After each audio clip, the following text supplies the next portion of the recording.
예, 오늘 주신 말씀으로 그리스도인으로 사는 삶이라는 제목으로 우리 함께 말씀을 잠깐 나누겠습니다. 요즘 여러분 날씨가 갑자기 막 많이 더워져 가지고 참 밖에 한낮에 다니면 아주 햇빛이 따갑고 덥습니다. 제가 이사한 이후에 교회에서 저희 집까지 걸어가면 원래 5분 거리에 살았는데 이사를 해서 집에까지 걸어가면 한 40분 걸리더라고요. 근데 겨울에는 날이 추워서 집에까지 걸어가도 땀이 별로 안 납니다. 그런데 요즘 날이 너무 더워지고 햇빛이 뜨거워서 집에까지 한번 걸어가면 완전 무슨 물로 샤워를 한 사람처럼 그렇게 땀이 많이 나고 햇빛이 강한데 여러분 이렇게 걸어갈 때 제가 느낀 게 있습니다. 뭘 느끼냐면 햇빛이 강할수록 여러분 땅바닥 보셨어요? 햇빛이 강할수록요 그림자도 강하다는 거예요. 그 어두운 검정색이 강하다는 것을 햇빛이 흐리거나 구름에 갇히면 가리면 그림자도 없어집니다. 근데 햇빛이 강하면 저의 이 그림자도 이렇게 강해진다라는 것을 참 걸어가면서 이렇게 보게 됩니다. 그렇다고 제가 뭐 매일 걸어가는 건 아닌데 운동 삼아 걸을 이유가 있어서 걸어갈 때가 많습니다. 근데 여러분 같은 맥락인데 햇빛이 강할수록 그림자도 강하다. 이 같은 맥락으로 뭐냐면 오늘 이 본문의 말씀이 유대인들을 보여주는 말씀이잖아요. 그런데 이 유대인들을 보면서 유대인들이 정말 잘났거든요. 그들이 그냥 이러는 거 아닙니다. 유대인들 정말 잘난 사람 맞아요. 근데 유대인들이 잘난 만큼 그 강점 이면에 있는 약점 관리를 잘 못해서 이 유대인들이 이렇게 망했구나 라는 것을 오늘 이 본문을 보면서 더 또렷하게 생각하게 한다라는 것이죠. 그러니까 햇빛이 강하다는 말은 우리의 어떤 강점이나 우리의 어려움을 말합니다. 근데 그 이면에 있는 그림자는 어두움, 약점 이런 걸 말한다는 거예요. 근데 바로 이 유대인들이 마치 이런 모습이다. 그들의 강점이 너무 큰 반면에 그 이면에 있는 그들의 약점을 컨트롤하지 못한 거예요.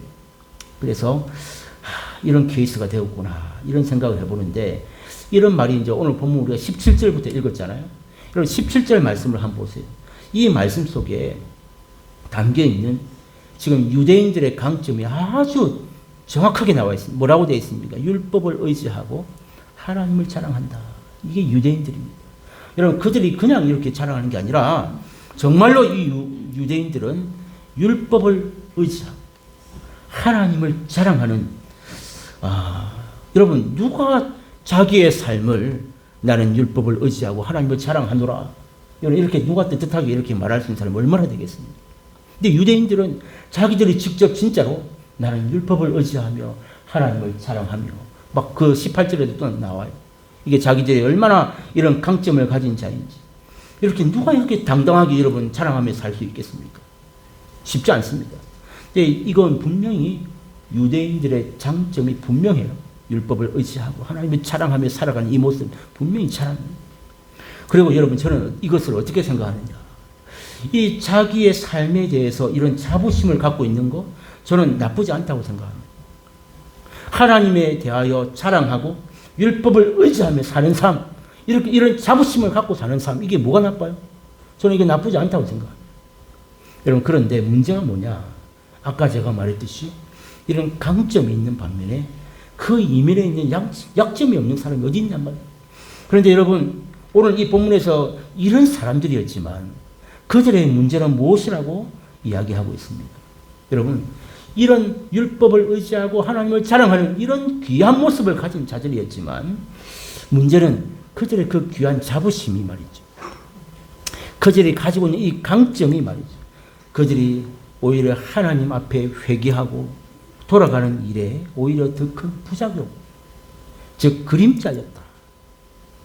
그들이 갖고 있던 이 율법에 대한 의지하는 마음, 하나님을 자랑하는 마음이 결국 어디로 가야 되느냐? 하나님 앞에 더 회개하고 하나님 앞에 더 가까이 나가고 나의 이 부족함을 하나님 앞에 돌이킬 수 있는 기회가 되도록 해야 되는데 오히려 그런 것을 막는 부작용으로 작용하고 있다라는 것이죠.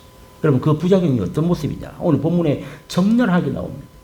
이 귀한 모습도 나오지만 이 유대인들이 가진 이 부작용이 어떤 부작용인가? 여러분, 우리 19절, 20절을 우리 다 같이 한번, 이게 부작용들이에요. 한번 같이 한번 읽어보겠습니다. 시작. 맹인의 길을 인도하는 자요, 어둠에 있는 자의 빛이요, 율법에 있는 지식과 진리의 모본을 가진 자로서 어리석은 자의 교사요, 어린아이의 선생이라고 스스로 믿으니. 아멘. 자, 이게 부작용들. 자, 여러분, 자기 자신들에 대한 그 자부심과 긍지를 얼마나 지금 여러분 대단하게 표현하고 있는 19절, 20절 한번 보세요. 정말 자기 자신의 긍지를 아주 잘 표현하고 있는데, 저는 이 19절, 20절을 보면서 마치 이 세상에서 가장 좋은 문구는 다 갖다 붙이는 것 같아요. 이보다 더 좋은 문구가 어디 있을까요? 여러분, 한번 자세히 한번 보세요. 맹인의 길을 인도하는 자래요. 자기들. 그죠? 어둠에 있는 자의 빛이라고 그래요. 그리고 어리석은 자의 교사요, 어린아이의 선생이다. 여러분, 이것들보다 더 좋은 표현이 뭐 있을까요? 이 유대인들을, 자기들을 향해서 이런 자부심을 갖고 있었단 말이에요. 근데 끝에가 뭐예요? 스스로 이렇게 믿고 있었다. 이렇게 성경은 말하고 있습니다. 여러분, 이게 바로, 여러분, 빛이 강하면 그림자도 강하다라는 것을 그대로 보여주고 있는 장면이다, 이 말이죠. 여러분, 19절, 20절 이거 한번 다시 한번 잘 보십시오. 이 자기들이 이렇게 대단한 존재예요. 그죠? 맹인들의 길을 인도하는 자, 어둠에 있는 자의 빛, 뭐 이런 놀라운 자기들의 자부심과 이 긍지를 갖고 있는 이 유대인들의 모습인데, 여러분, 문제는 뭐냐면 자기들의 그 상대방에 있는 존재들에 대해서 뭐라고 얘기하느냐. 한번 보세요. 19절, 20절에 동일한 말씀인데, 자기들은 이런 어렵고 긍지와 자부심을 가진 자들임에 반해서, 그러면 그 상대방을 뭐라고 지금 표현하고 있습니까? 맹인이라고 그러죠. 맹인. 그리고 어둠에 있는 자라고 표현하고 있습니다.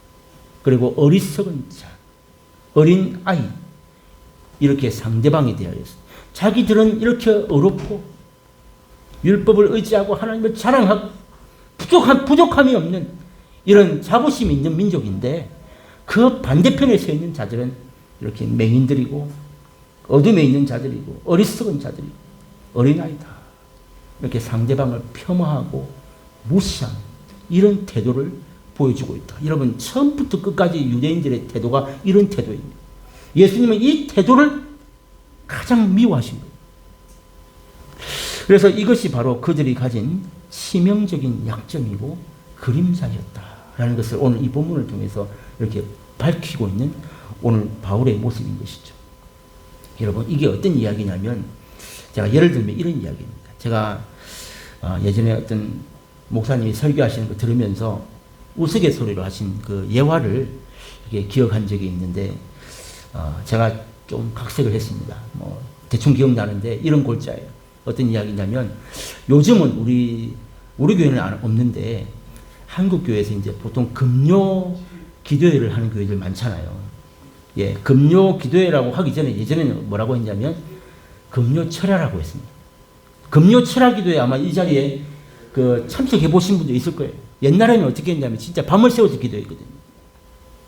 기억하시죠? 예. 요즘처럼 우리 뭐 금요 철야 해도 밤에 한 뭐 9시쯤 해하고 10시 되면 집에 가는 거 아니고 진짜로 밤 새워서 교회에서 그냥 아예 장의자에 누워 자고 하면서 기도한 적이 있습니다. 한국 교회가. 그게 금요 철야 그 시절의 이야기인데, 여러분 우리 교회가 이제 이렇게 주일날은 좀 모이지만 수요일 되면 아주 적게 오시거든요. 직장 생활하고 가정 생활하고 애들 키워야 되고 뭐 숙제 챙겨줘야 되고 내일 또 근무해야 되는데 또 교회 왔다가 하면 힘듭니다. 아침에 출근하는데. 그래서 주일은 이렇게 모이지만 수요일 되면 한 10분의 1 정도 이렇게 한국 교회의 평균이 수요일 되면 이렇게 많이 떨어지잖아요. 근데 이 금요일 날은 왜 금요 기도를 하느냐? 토요일 날 이제 직장 안 가니까. 오늘 금요일 날 좀 밤에 늦게까지 기도해도 토요일 하루 쉬니까. 그래서 이제 금요일 날 기도회를 금요 철야를 많이 하는데, 여러분 사실 이렇게 하루 종일 회사 생활을 하고 시달립니다. 그리고 하루 종일 이 주부들은 아이들 돌보고 또 식사 준비하고 가정 치우고 이것만 해도 뭐 직장 맞벌이 안 해도 집에서만 일해도 이게 보통 일이 아닙니다. 그래서 그렇게 하고 금요칠날 갔으니까 얼마나 여러분 피곤하고 힘들겠습니까? 사실상. 그때 자야 될 시간인데 그때 사실 기도한다고 하니까 쉽지는 않지만 그럼에도 불구하고 그때 이제 한국 교회가 기도에 불이 붙었던 시기였습니다. 그래서 철야 기도를 많이 했는데 그러니까 철야 기도를 갔다는 것만 해도 저는 참석한 것만 해도 대단한 사람들이에요. 안 그래요? 철야 기도 아무리 한다고 해도 못 가는 사람들도 많은데 정말 그런 무거운 몸을 지친 몸을 이끌고 기도의 자리에 간 것만 해도 사실 귀한 모습인데 여러분 근데 이제 새벽에 12시 넘어가지고 한두 시 되니까 여기저기서 다들 막 졸기 시작하는 거예요. 그 장의자에 엎드려서 기도하다가 막 어디서 막 코 고는 소리도 들리고 막 그러는 거예요. 그런데 다들 이렇게 졸고 힘들어 하는데 그때 어떤 딱 한 사람 이분이 어떤 사람이었냐면 평소에도 기도 훈련이 잘 되어 있던 한 집사님이 있었어요. 근데 이 집사님만 밤새도록 졸지도 않고 정말 하나님 앞에 뜨겁게 부르짖으면서 기도한 한 분이 있었다는 거예요.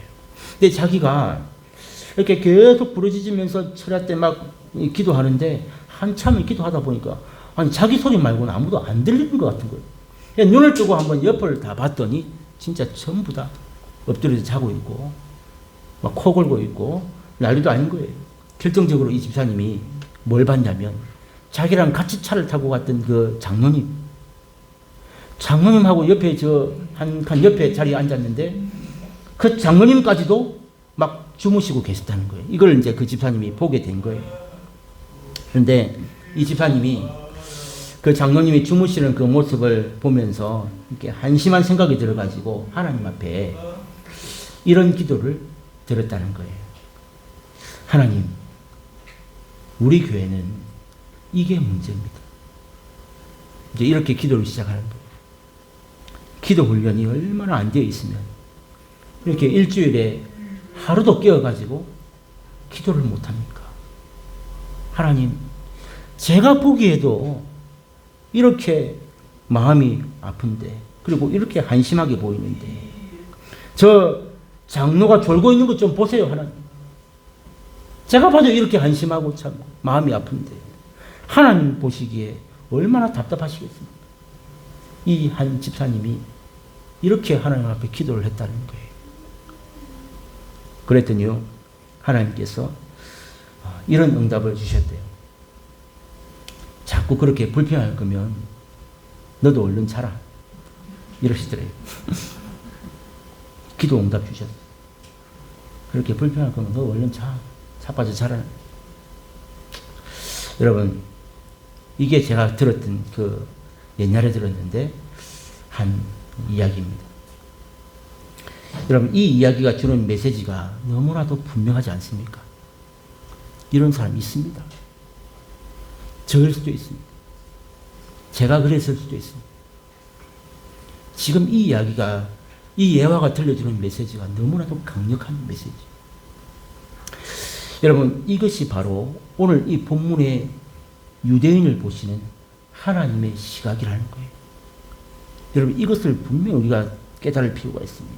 유대인들은요, 아까도 말씀드렸지만 율법을 의지하고 하나님을 자랑하는 너무나도 아름다운 귀한 모습을 가진 자들이었지만 그 강한 빛 같은 너무 귀한 모습 이면에 있었던 그들의 이 남을 평가하고 판단하고 폄하하는 이런 그들의 그 약점을 간과했기 때문에 그들은 회개하지 못했고 다른 사람들을 이렇게 업신여기게 된 것입니다. 여러분, 아까 말씀드렸지만 그 한 집사님, 기도 훈련 잘된 그 한 집사님은 그는 다른 약점이 없을까요? 옆에서 엎어져 자고 있는 장로님이나 권사님이나 성도님들은 보이는데 그냥 기도 말고 그분은 다른 것도 다 완벽할까요? 하나님 앞에 기도하는 것 보세요. 한심하지 않습니까? 내가 봐도 이렇게 한심한데 하나님은 어떻겠습니까? 막 이러고 있는 거예요. 어쩌면 이게 오늘 우리의 모습일 수도 있다라는 것을 보여주는 것이죠. 그래서 여러분, 오늘 이 본문의 말씀은 오늘 24절까지 읽었는데 여러분 이걸 잘 아셔야 돼요. 본문이 도대체 말하고자 하는 메시지가 뭐냐? 하나님의 마음이 뭐냐? 바로 이거예요. 네가 차라리 율법을 조금 다 못 지키더라도 오히려 그렇기 때문에 다 못 지킨 것 때문에 오히려 하나님을 더 의지하고 하나님 나는 부족한 자입니다. 나는 이 율법을 다 지킬 수 없는 자. 나는 이런 연약함이 있습니다. 오히려 그것을 인정하고 하나님을 그래서 더 의지하고 다른 사람을 무시하거나 폄하하지 않았더라면 더 좋을 텐데, 더 좋았을 텐데. 여러분 이게 오늘 하나님께서 우리에게 보여주시는 그분의 마음이다. 유대인들은 이 마음이 없었기 때문에 나는 율법을 의지하고 하나님을 자랑하는 이런 귀한 존재이기 때문에 오히려 회개하지 못하고 자신들의 그 이면에 있는 약점들을 다스리지 컨트롤을 못한 거예요. 그러다 보니까 내 부족함이 뭐냐 다 감추고는 남들 앞에서는 어렵고 좋은 모습만 보여주고 이렇게 살다 보니까 회개는커녕 하나님 앞에 돌아가는 그 길조차도 그 순간도 놓치고 만 거예요. 그래서 하나님은 차라리 네가 부족함을 인정하고 나를 더 의지하고 남들을 폄하하거나 무시하는 그런 사람이 안 되었으면 더 좋았을 텐데. 이게 하나님께서 우리에게 주시는 이 유대인을 보여주시면서 오늘 우리에게 주신 메시지라는 것이죠. 여러분 바울이 오늘 이 유대인들의 문제점을 지적하면서 그러면 도대체 그 문제점들이 도대체 목사님 뭡니까? 오늘 바울이 그 얘기를 하고 있는 거거든요. 이 유대인들이 그럼 진짜로 실제로 그 무슨 문제를 가지고 있었느냐? 그럼 이 바울은 오늘 이 본문에서 크게 두 가지로 24절까지 안에서 크게 두 가지로 이 문제점을 지적하고 있는데 오늘은 한 가지만 합시다. 시간 관계상 두 개, 세 개 할 필요도 없는 것 같고 한 가지씩만 다음 주에 또 할게요. 그래서 오늘 그들이 가지고 있는 문제점이 뭐냐? 바로 그 한 가지가 뭐냐면 실천 없는 삶이었다는. 자, 여러분 잘 기억하셔야 돼요. 이 유대인들이 가진 그들의 약점을 컨트롤하지 못한 가장 큰 문제가 뭐냐? 실천이 없는 삶이었다. 이것을 오늘 사도 바울은 우리에게 강력하게 말해주고 있다는 것이죠. 여러분 그래서 21절과 22절을 한번 읽어봅시다. 여기에 나와 있습니다. 21절, 22절 다 같이 시작. 그러면 다른 사람을 가르치는 네가 내 자신은 가르치지 아니하느냐? 도둑질하지 말라 선포하는 네가 도둑질하느냐? 간음하지 말라 말하는 네가 간음하느냐? 우상을 가정히 여기는 네가 신전 물건을 도둑질하느냐? 여러분 이해하셨죠? 이 보세요. 그렇게 어렵다 그러고 가르치고 뭐 하는데 여기서 여러분 21절 22절에 보면 유대인들의 특징이 뭐냐면 남들을 가르치는 자들. 이해하셨어요? 유대인들은 회당에서 다른 사람들을 가르치는 존재들. 그러니까 남을 가르치는 일을 하고 있다는 것이 지금 바울이 보여주는 첫 번째 이유의 첫 번째입니다. 그죠? 남을 가르친다는 말은 이 말은 무슨 말입니까? 자기는 알고 있다는 뜻이잖아요. 뭘 알아야 가르칠 거 아닙니까? 남을 가르치고 있다는 이 말은 자기들은 알고 있다는 뜻입니다. 자, 남들을 가르칠 만큼 그들은 많은 것을 알고 있는 유대인들이었지만 오늘 그 다음 구절에 말하는 그 제조법이 뭡니까? 그들에게는 결정적인 문제가 있다. 남을 가르치는데 네 자신은 가르치지 않는다. 그러죠? 도둑질 말라고 가르치는데 네가 도둑질하냐? 막 이러고 있잖아요. 간음하지 말라고 가르쳤으면서 네가 간음하냐? 이렇게 지금 말하고 있는 거잖아요. 다 아는데 그들은 이렇게 행하지 않았다는 것을 말하고 있습니다. 이게 바로 그들의 결정적인 문제였다. 실천하지 않는 문제. 이게 유대인들이 갖고 있는 큰 문제였다. 여러분 이게 여러분 오늘 이 본문에만 적혀 있는 게 아닙니다. 2장에 여러분 성경책 펴셨어요? 한번 그 위에 보세요. 13절 한번. 2장 13절 앞에 있거든요. 자, 13절 펴셔도 되고 앞에 보셔도 됩니다. 우리 한번 읽어보겠습니다. 시작. 하나님 앞에서는 율법을 듣는 자가 의인이 아니요 오직 율법을 행하는 자라야 어렵다 하심을 얻으리니. 아멘. 분명히 2장 13절에서 이 말씀 나눈 말씀이거든요. 보세요. 하나님 앞에서는요. 율법을 이렇게 듣는 자, 아는 자가 중요한 게 아니에요. 어떤 사람이 중요하다고요? 오직 율법을 실천하는 자, 행하는 자라야 하나님 아버지 앞에서 어렵다 하심을 받는다라는 것을 이미 가르쳐 주었습니다. 이게 하나님의 명확한 기준이란 하나님의 기준. 유대인들의 기준은 뭐였다고요? 잘 알고 잘 듣고 잘 가르치면 되는 걸로 생각했어요. 근데 이거 하나님의 기준이 아니란 말이에요. 하나님의 기준은 명확합니다. 바로 율법을 들은 대로 행하는 자, 실천하는 자, 이게 하나님의 기준이다라고 말씀합니다. 그러니까 하나님께서 제시하는 기준과 이 유대인들이 지금 하고 있는 그 기준 사이에 그럼 그 느껴지는 갭, 이 간격이 느껴집니까? 유대인들이 지금 하는 삶과 하나님이 원하시는 기준하고는 지금 간격이 있어요. 간격이 안 맞단 말이에요. 이 갭이 있습니다. 유대인들은 반복합니다. 율법을 듣고 그것을 아는 것에 그리고 그것을 가르치는 것에 초점을 두었지 그것을 실천하지는 않았다는 것을 오늘 본문은 지적하고 있다. 이게 그들의 문제였다라는 사실입니다.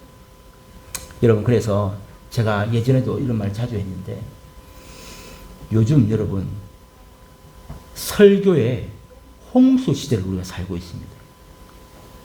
인터넷이 발달하면서 완전 세상이 달라졌어요. 저는 때로는요 미국에 있는 리디머 교회 목사님의 설교를 듣기도 하고 뭐 저기 호주에 있는 힐송 처치에 있는 그 찬양 예배를요 비록 영어라서 잘 못 알아듣지만 아 힐송에서는 지금 찬양을 어떻게 하나 보기도 하고 온 세계의 예배를 직접 들어가서 볼 수 있습니다.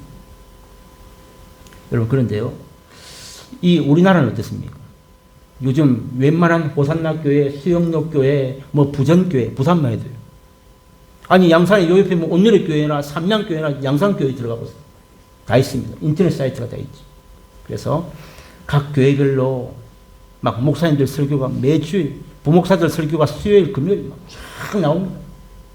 우리가 시간 내서 그냥 들어만 가면 다 들을 수 있습니다. 그죠?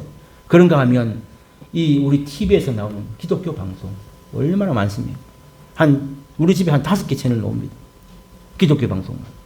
그리고요, 뭐 요즘 핸드폰에 뭐 그거 다 필요 없고 핸드폰에 유튜브만 한번 들어가 보십시오.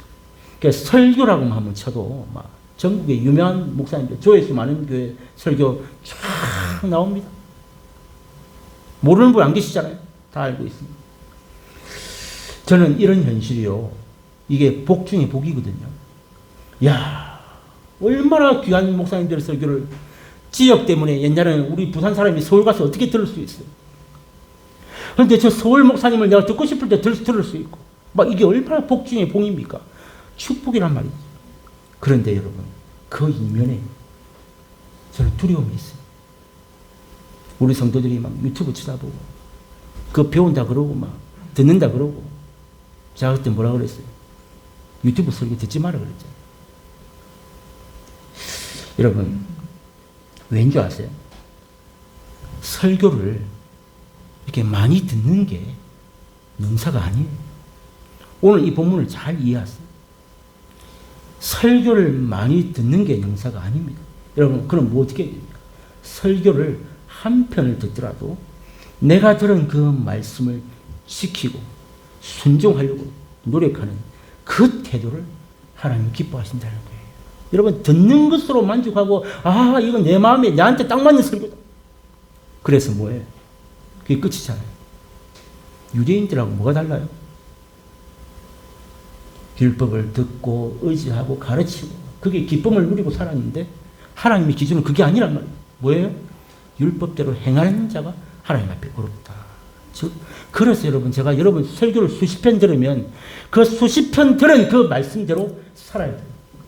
예, 여러분 솔직히 이 비록 작은 교회에 부족한 목사이지만 담임 목사 설교 이 말씀 앞에도 하나 다 순종하기도 어렵지 않습니까? 근데 무슨 뭐 다른 목사 설교들을 정신이 납니까? 나는 그게 이해가 안 가요. 이 강단에서 흘러나오는 자기 교회 목사 설교도 제대로 듣고 순종을 못하는데 어떻게 다른 교회 들어가가지고 막 하루 종일 그냥 유튜브를 듣고 막 설교에 인터넷 듣고 그래서 뭐 그렇게 살아내느냐? 아니란 듣는 것으로 끝나요. 지식적인. 이게 유대인들의 모습이었다. 라는 것을 보여줍니다. 그러니까 그렇게 생활하면 결코 바람직한 하나님의 기준에서 하나님이 기뻐하시는 의롭게 되는 이런 결과를 얻을 수 없다는 것을 오늘 이 장은 정말 중요한 모습들을 우리에게 가르쳐주고 있다는 것이죠. 여러분, 제가 왜 지금 이런 말씀을 드리냐면 제 설교만 들어라 이렇게 오해하시면 안 됩니다. 제 설교만 맞다 이것도 아닙니다. 그럼 제가 오늘 왜 이런 말씀 드리냐면 오늘 본문에 그런 말씀이 있기 때문에 율법을 자랑하고 율법을 의지하고 율법을 많이 듣는다고 해서 하나님 기뻐하시지 않는다고 했잖아요. 자, 그 들은 말씀을 지키려고 정말 몸부림치고 말이야. 그 한 가지 나하고 안 맞아. 그런데 주신 목사님 말씀이 하나님 말씀이라면 내 생각과 성격과 살아온 방식과 안 맞는다 할지라도 저게 하나님 오늘 나에게 원하시는 이 순종의 모습이라면 내가 저걸 순종하기 위해서 내가 어떻게 해야 될까 고민하고 기도하고 결단. 여러분, 이렇게 애쓰지 않으면 하나님의 이름을 오히려 욕되게 하는 거예요. 여러분, 오늘 본문에 보세요. 23절에 한번 보세요. 자, 23절과 24절 우리 다 같이 한번 읽어보겠습니다. 시작. 율법을 자랑하는 내가 율법을 범함으로 하나님을 욕되게 하느냐. 기록된 바와 같이 하나님의 이름이 너희 때문에 이방인 중에서 모독을 받는도다. 아멘. 저는 바로 이거라고. 아무리 많은 말씀을 듣고 아무리 많은 좋다 나한테 딱 맞다 여기서 끝나는 이 그리스도인이라고 예수 믿고 있는 사람들의 삶의 모습이 여기서 끝나는데 그들이 그 들은 말씀대로 지켜 행하지 않는 이 율법을 범하는 이 모습이 오히려 하나님을 욕되게 하고 그리고 이방인 중에서 하나님의 이름이 모독을 받는 이런 결과를 낳는다고 말씀하고 있지 않습니까? 무서운 말씀입니다. 그 수많은 말씀을 들었으면 그 말씀대로 살아내는 게 그리스도인의 삶입니다. 다 그대로 못 지킨다는 말은 이게 율법을 범한다는 말이에요. 이게 여기서 끝나는 일이 아니라 하나님의 이름을 욕되게 하고 이방인 가운데서 하나님의 이름을 모독하는 일이 된다라고 하는 이 무서운 말씀을 볼 수 있어야 된다. 여러분, 그래서 많이 듣는 것보다도 한 가지라도 지켜 행하는 것. 이게 하나님께서 원하시는 모습이다라는 사실. 이것을 꼭 기억하시길 바랍니다. 말씀을 맺습니다. 오늘 이 한 가지 나누려고 하는데, 자, 부끄러운 얘기 하나 하겠습니다. 그러면 제가 초등학교 한 3학년쯤에 그때가 1983년도입니다. 저는 나이를 학년하고 기억하기가 참 좋아요. 83년 하면 이제 초등학교 3학년이에요. 81년 1학년. 그래서 기억하기가 참 좋은데, 제가 초등학교 한 3학년쯤에 저희 아버지가 늦게 신학을 하셨어요. 그러니까 제가 10살쯤 됐으니까, 그죠? 거의 아버지가 한 30대 후반에 신학을 하셨어요. 그러니까 그 전에는 아버지가 직장 생활을 하면서 한 교회에 주일학교 부장도 하시면서 집사로서 교회를 섬기는 그냥 일반 평신조였습니다.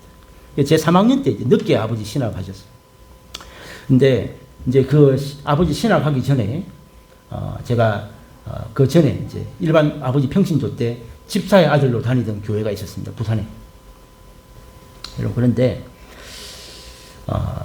참 그 교회에서 참 부끄럽고 실망스러운 일들을 저는 많이 경험했거든요. 제가 미리 말씀드리지만 제가 우리 아버지만 아니고 우리 집안 전체가 고신척 목사들입니다. 노회장도 하시고 유명한 분들도 많습니다. 지금도 부산 거제교회에 장로들이 우리 큰아버지 고신척 유명한 교회들. 여러분, 제가 아닌 말로 있죠. 제가 만약에 고신척의 목사가 됐으면 이런 개척교회 안 했을 거예요. 제 후광으로 어느 교회 하나 찔러줄 우리 집안 어르신들 많이 있습니다. 근데 왜 저는 이 작고 약한 이 합신교단에 갔는가? 이 교회 때문에 그래요.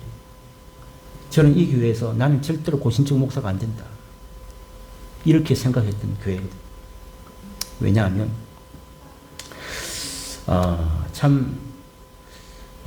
그 교회에 이제 어떤 대표기도 하는 중직자들이 있지 않습니까? 우리 교회는 그러니까 일반 평신도들이 장 집사님을 제외한 분들이 이제 이 일반 평신도들이 이 주일 강단에서 대표기도 하잖아요. 큰 교회들은요, 장로님들 돌아가면서 최소한 안수 집사님 돼야 이 주일 강단에 대표기도를 합니다. 자, 그런데 여러분, 그러니까 그 교회에서 대표기도 하던 중직자들, 자, 그 어르신들이 기도하는 모습을 제가 보면서 은혜를 많이 받았거든요. 야, 참 저분은 세상 그 어떤 원수도 아마 다 사랑할 것 같아. 기도가 진짜 너무 은혜롭고 저렇게 착한 사람이 있을까. 야, 저분은 정말 믿음 좋은 하나님의 사람인 것 같다. 기도만 들어보면 제 어린 마음에 너무너무 놀랐어요. 우리 아버지도 그렇게 기도하는 거 들어본 적이 없어요. 그만큼 청산 유수처럼 기도도 잘하고 믿음도 좋은 것 같고 원수도 사랑하고, 이야, 완벽한 그런 분들로 저는 중직자들이 보이더라고요. 그런데 그들이 이제 기도하고 강단에 내려와서 예배 마치고 뭐 하는 줄 아세요? 성도들하고 막 싸웁니다. 교회가 시험이 들었는데 결국은 그 교회 목사님도 쫓겨나가. 제가 어릴 때 그걸 다 봤어요. 수년간 싸움을 하면서 제가 그때 어릴 때 지금도 기억나는 게 이 노회 용어입니다. 전권위원들이 와가지고 이 교회 문제가 성도들이 처리가 안 돼가지고 노회에서 임원들이 와가지고 전권위원들이 만들어져가지고 이 교회를 바로 처리하려고 막 재판을 벌이고 그런 일들이 교회에서 벌어지는데 목사가 잘못했니 뭐 집사가 잘못하면서 싸우는데 저는 그 어릴 때 그 어린 마음에 저렇게 정말 원수도 사랑하고 어떤 것도 다 믿음으로 다 해낼 수 있을 것 같은 그런 우상 같은 그 분들이 세상에 예배 마치고 집에를 안 가요. 막 파도 있죠. 우리는 지금 가운데 자리가지. 그때는 이 강단 앞으로 쫙 길이 있고요. 옆에 이렇게 장의자, 또 옆에 장의자 이래 보통 있잖아요. 큰 교회들 보면 여기가 쫙 길이 열려 있습니다. 저 끝에까지. 근데 이쪽은 우파, 저쪽은 좌파 해가지고 막 싸우는데, 야, 이게 세상 사람들 저리 가라요. 막 잘못하면 치고받고 할 것 같은, 얼마나 무서운지 몰라요. 교회가 뭐 이런 교회가 다 있나. 어릴 때. 저는 정말 성도들이 예배 끝나고 남아서 싸우는 게, 근데 이 주일만 그러냐? 아닙니다. 우리 엄마 아빠, 제가 수요일 예배도 가고 다 저녁마다 다, 저 어릴 때부터 예배를 다니는 사람입니다. 저는 집에서 TV 보는데 저는 어릴 때도 우리 엄마 따라가가지고 차라리 수요일 예배 때도 저녁에 듣다가 졸리면 엄마 무릎 빼고 그 장의자에 누워 잤지 집에 안 있었어. 이렇게 교회를 가기를 절개했는데 수요일 예배 마치고 집에를 안 가요, 세상에. 그렇게 또 싸우고 몇 년을 그렇게 하더라고요. 저는 여러분 그때 그 성도들이 싸우던 그 모습이 지금도 제 머릿속에 기억이 남아있어요. 저는 그때 여러분 그 싸우는 분들 보면서 어떤 생각인 줄 아세요? 저분이 오늘 이렇게 방금 대표 기도 하신 분인데 저분이 하셨던 기도는 뭐지? 저는 그 생각을 한 거예요. 와, 정말 세상에 그 기도문 만약에 그 어제 내가지고 기도 대회에 나가면 1등한 사람이에요. 근데 그분이 한 기도하고 막 나와서 막 선동질하면서 옆에 다른 파 장로하고 막 싸우고. 자, 그걸 보면서 저 기도는 뭐였지? 이게 제 마음속에 남아있는 그 교회의 모습. 여러분, 제가 그 교회를 우리 아내와 결혼하고요. 한 번씩 제가 살던 고향에 가고 싶지 않습니까? 그래서 제가 지금 그 교회 이름을 제가 말하지 않아요. 우리 아내랑 같이 그 교회를 주변을 한번 제가 살았던 곳이니까 가보면 세상에 그 당시에도 큰 교회인데 다른 교회들은요. 작은 교회도 다 부흥해가지고 교회를 짓고 막 크게 되잖아요. 세상에 그때 교회 지은 그 모습 그대로 지금도 그대로 남아있어요. 그 주변이 다 막 개발돼가고 발전했는데 그 교회만 그거 그대로 있더라고요. 참 그거 보면서 마음이 너무 아팠어요. 여러분 기도한 것과 실제 삶의 내용이 전혀 다르고 복음을 얘기하고 성경을 가르치고 그런데 성경대로 살지 않는 그 모습들을 보면서 그 어린 마음에 놀란 일이 한두 번이 아닙니다. 사랑하는 성도 여러분, 하나님은요 정말 실천 없이 말뿐인 신앙생활을 원하지 않습니다. 아니, 싫어하시오. 오늘 욕되게 한다고 했죠. 여러분, 이 언어의 표현을 잘 이해하셔. 이거 그냥 넘어갈 문제가 아니고요. 그냥 넘기실 문제가, 하나님은 욕되게 하신다고. 말은 청산유수 같은데 그렇게 살아내지 못하는 삶에 대하여 범법하는 자라고 말하고 있습니다. 중요한 문제. 그래서 우리는요, 믿는 자로서 더욱 그 말씀대로 살아낼 수 있도록, 그래서 은혜를 구해야 한다는 거예요. 아까 우리 대표기도 하잖아요. 우리 합심기도 하잖아요. 그래서 제가 강조하는 게 그거예요. 오늘 주신 말씀, 그 말씀대로 순종하며 살아낼 수 있도록, 결단할 수 있도록, 그래서 기도하는 거예요. 그냥 듣기만 하면 뭔 소용이 있냐고. 아무 소용이 없잖아요. 그러니까 오늘 들은 말씀대로 정말 내가 이 삶에서 살아내려고 애쓰고 노력하는 행함이 없이 그저 들은 것으로 그친다면요, 유대인들의 삶과 전혀 다를 바가 없다는 것이죠. 오늘 제목처럼 그래서 그리스도인으로 사는 삶이 아니라는 것입니다. 오늘 하나님은 그 들은 말씀대로 살아내기 위해서 비록 부족하지만 내가 때로는 말씀도 다 못 지키지만 그럼에도 불구하고 그것이 오히려 하나님 앞에 저는 부족한 자입니다. 겸손히 엎드리게 하시. 내 힘으로 살아갈 수 없습니다. 하나님 의지하면서 그래서 다른 사람에 대해서도 정지하지 아니하고 나도 부족한 자입니다. 겸손하고 정말 그 주신 말씀대로 살아내려고 하는 삶, 작은 것 하나라도 그 말씀 앞에 순종하기를 애쓰는 삶, 이게 정말 그리스도인으로 살아가는 우리 삶의 모습이다 라는 것을 기억하면서 여러분, 오늘 우리 이 작은 공동체이지만 하나님 보실 때에 우리 이 비록 작은 무리들이 믿음도 작고 연수도 작고 정말 무리수도 작고 다 약하게 보이지만, 그러나 이 중에 우리 한 사람 한 사람이 점점 더 이 하나님 말씀대로 살아내기를, 한 가지라도 내가 그렇게 살아내기를 애쓰고 그렇게 결단하는 수가 점점 더 늘어나 하나님 보시기에 귀하고 아름다운 그런 우리 호산나 공동체가 우리가 되어지기를 주님의 이름으로 축복합니다. 이런 공동체 하나님 기뻐하신다는 것을 기억하면서 여러분, 이번 한 주간 이 말씀대로 비록 작지만 하나라도 오늘 우리에게 주신 찔림이 있고 뭔가 하나님 나를 터치하신 부분이 있다면 여러 다른 말 필요 없어. 오늘 주신 이 말씀 하나 지키기에도 쉽지 않은 삶이잖아요. 그 말씀대로 행하는 일에 우리가 정말 혼신의 힘을 다하며 우리 살아가서 다음 주에 비록 우리가 부족했지만 하나님, 내가 주님 앞에 한 가지라도 헌신하려고 노력하며 살겠습니다. 그런 기쁜 마음으로 또 이 다음 주에 달려올 수 있는 저와 여러분의 모습이 다 되기를 진심으로 주의 이름으로 축복합니다. 주신 말씀